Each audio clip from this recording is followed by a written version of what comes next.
cause it's tricky, take you got it wrong.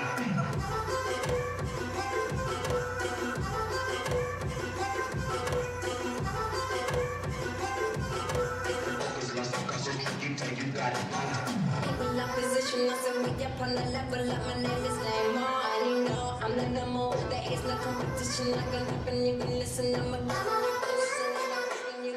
on 10 like man, even better than them. Yeah, I didn't need focus like the chemical stand. My third eye's open and my focus ain't joking. Yeah, you get it wrong, cause my focus is so strong.